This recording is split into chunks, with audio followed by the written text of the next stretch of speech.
Good evening, sports fans. I'm Chloe Dantes, and this is your quick roundup of today's top sports stories powered by Flow. Let's dive right into the action. The 2025 Ministry of Youth Development and Sports Schools Under 15 Cricket Tournament continued on Tuesday, June 3rd, 2025, with two more matches. At the Grosley Mini Stadium, Corn Secondary made light work of Cyrus Simmons Secondary in a one-sided match, winning convincingly by 9 wickets. Cyrus Simmons Secondary batting first was skidded out for 27 in 13.1 overs, with Kearney Best contributing 15. The wicket takers for Corn Secondary were Niken Justin with 3 for 4 in 3 overs, Daniel Lord 3 for 6 in 4 overs, Andres Paul 3 for 14 in 3 overs, and 1 wicket to Ethan Mathare. In reply, Corn Secondary easily reached their target, finishing on 29 for 1 in 2 overs, with Daniel Lord remaining on 11 not out. Haram Baptiste was the sole wicket taker for Cyrus Simmons. At the Barta playing field, St. Mary's College completely outplayed Stanley John Odom Memorial TVET, winning by 247 runs in another lopsided affair.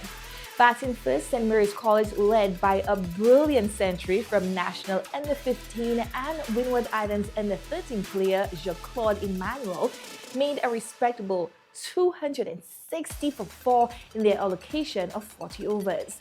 Emmanuel recorded his second century of the tournament thus far, a magnificent 106, inclusive of 8 fours and 11 sixes. Other useful scores came from DeLon Clifford with 35 and Kai Alexander with 33.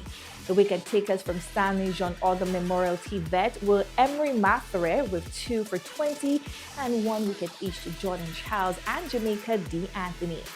In reply, St. Mary's College opening bowlers Aidan Mitchell with 7 for 10 in 4 overs and Jacques-Claude Emmanuel 3 for 3 in 3 overs proved too difficult for Stanley John Odom Memorial TVET to handle as they were routed for 13 in 7 overs. The Suffolk Comprehensive Secondary School dominated the court and secured the coveted Ministry of Youth Development and Sports Under 16 Netball Festival title in a gripping showdown at the Boshijo Indoor Facility on Monday, June 2nd. The campaign began with a nail-biting semi-final clash against St. Joseph Convent, where they edged out their opponents 8-7 in a high-pressure battle. Half scores were 6-4 and 8-7.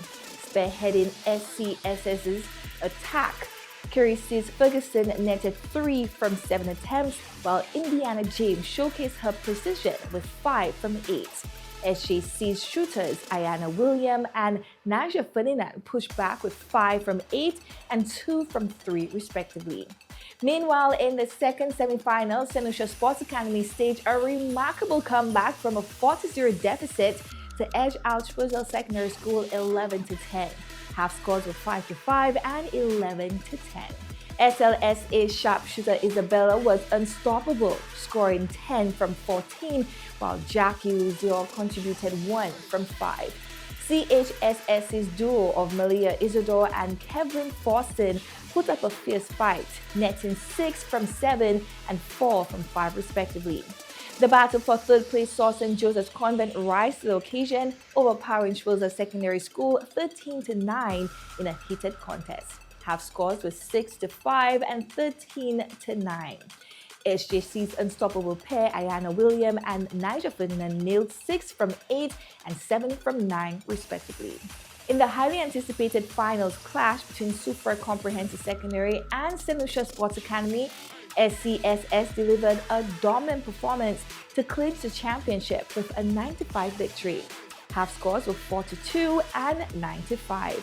Indiana James once again stood out, sinking 6 from 8 shots, supported by Carices Ferguson, who added 3 from 7 attempts. SLSA fought violently, with Jackie Luzio making 2 from 2 and Isabella adding 3 from 7. Construction of St. Lucia's new aquatic center has taken a major step forward, with still work now underway on the foundation for the main stand, a crucial phase in the island's bid to establish itself as a premier destination for competitive swimming.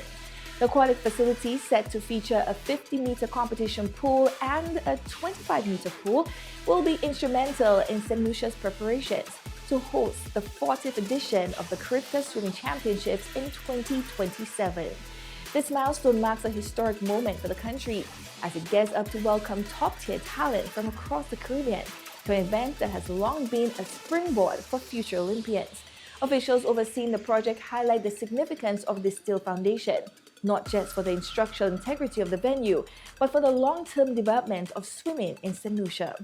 Beyond serving as an elite competition site, the facility is expected to enhance training opportunities for local athletes, offering them world-class conditions to refine their skills. As construction progresses, excitement builds, not just for the completion of the facility, but for the legacy it will leave behind, ensuring that St. Lucia remains a key player in regional and international swimming. And that wraps up our sports news for tonight on NBC Prime with Thanks to Flo. I'm Chloe Dantes, wishing you all a wonderful night.